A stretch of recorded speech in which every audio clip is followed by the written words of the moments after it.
Hey everyone, if you're ready to absolutely crush one of the easiest, most high-scoring chapters for your board exams, you are in exactly the right place. In the next few minutes, we're going to break down everything you need to know about probability so you can walk into that exam and solve any question with total confidence. You know, you actually use probability every single day, maybe without even realizing it. Wondering if you should carry an umbrella? Deciding whether to take a risky shot in a video game? That's all probability. It's really just the math of chance, a way to put a number on how likely something is to happen. So, here's our game plan to get you exam ready. First, we'll lock down the core definition. Then, we'll cover the super important rules you just can't forget. After that, we're going to dive into the classic problems, coins, dice, and cards. I'll even walk you through a real board question step by step. And we'll wrap it all up with a quick summary and a quiz to make sure it all sticks. Let's get into it. So, let's start at the beginning. What is probability? Well, at its heart, it's just a number that tells us how likely it is that something is going to happen. Now, I know the textbook definition up on the screen looks a little formal, but don't let those words scare you. It's really just a simple fraction. The easiest way to think about it is this: what I want to happen divided by all the things that could happen. That's it. Seriously. And here it is, the one, the only formula you need for this entire chapter. P of E, which just stands for the probability of an event, is the number of outcomes you want, divided by the total number of outcomes possible. Every single question we do today will come back to this exact formula. You get this, you get the chapter. Okay, so we've got our main formula. Now let's go over a few simple rules of the game. Think of these as little shortcuts and checks that'll help you solve problems way faster and, more importantly, stop you from making silly mistakes and losing easy marks. So probability lives on a scale. On one end, you've got an impossible event. Its probability is a big fat 0. Like, you're never, ever going to roll a 7 on a normal 6-sided die, right? On the other end, you have a sure event. Its probability is 1. It's guaranteed to happen. Like, you'll always get a number less than 7 when you roll a die.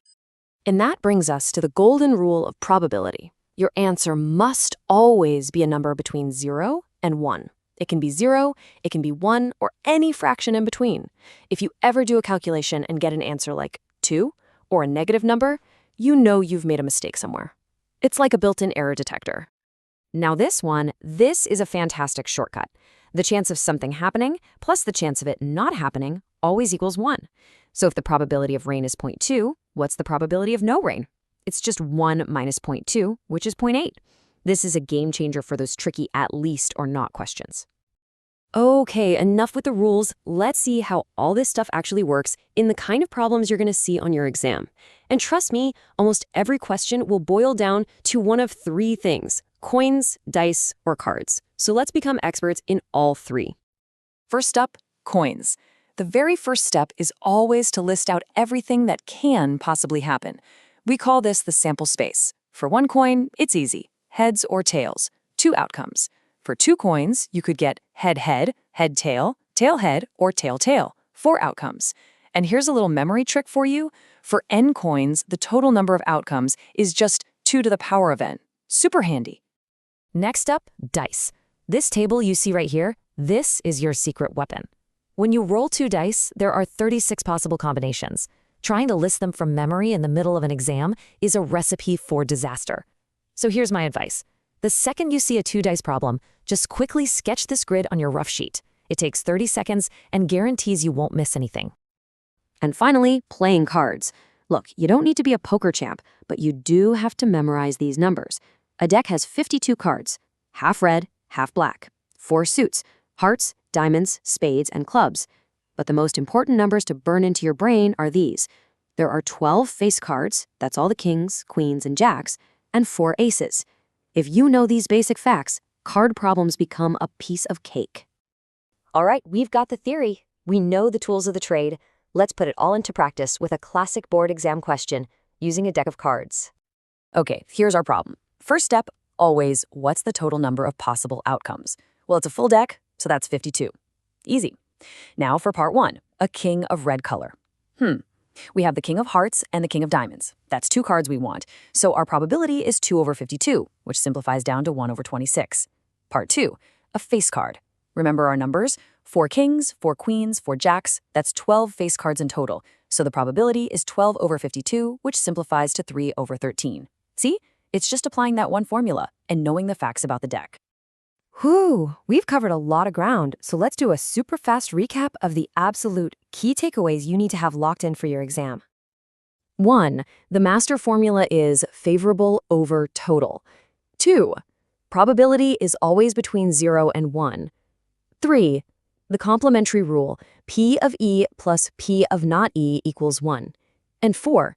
Know your numbers. For n coins, it's 2 to the power n. For 2 dice, it's 36 total outcomes. And for a deck of cards, it's 52. That's the whole chapter right there. Okay, your turn. Time to see what's stuck. I'm going to throw 10 quick questions at you. After I read each one, I want you to pause, solve it, and then hit play to move on. Ready? Let's do this. Question 1. You roll a single die. What is the probability of getting a prime number? Quick tip, the prime numbers on a die are 2, 3, and 5. Go ahead and pause now. Question 2. This is a test of that complementary rule. If the probability of an event is 0.05, what's the probability of not E? Pause and solve. Question 3, we're back to cards. Out of a full 52-card deck, what is the probability that you draw an ace? Hit pause. Question 4 is a classic bag of balls problem. You've got 3 red and 5 black balls. What's the probability of pulling out a red one? Pause and give it a shot. Question 5 is a little trickier. You toss 2 coins. What is the probability of getting at least 1 head? Remember to list out all the possibilities first. Pause here. Number 6. What's the probability of drawing one specific card? The Queen of Diamonds. Go on, pause and think about it. Question 7. Think carefully on this one. You roll 2 dice. What is the probability that the numbers add up to 13? Pause the video. Question 8. A baby is born. What's the probability that it's either a boy or a girl? Go ahead and pause. Question 9. Hey, this looks familiar. What's the probability of picking a red king from a deck of cards? You should know this one. Pause now. And our final question, number 10. If you throw a single die, what's the probability of getting an odd number? Pause and solve it. All right, pencils down. The answers are coming up on your screen right now. Check your work. If you nailed most of those, congratulations. You are in fantastic shape. If a few tripped you up, no worries. Just go back and rewatch that part of the explainer. You can do this. Thanks for joining me and great work today.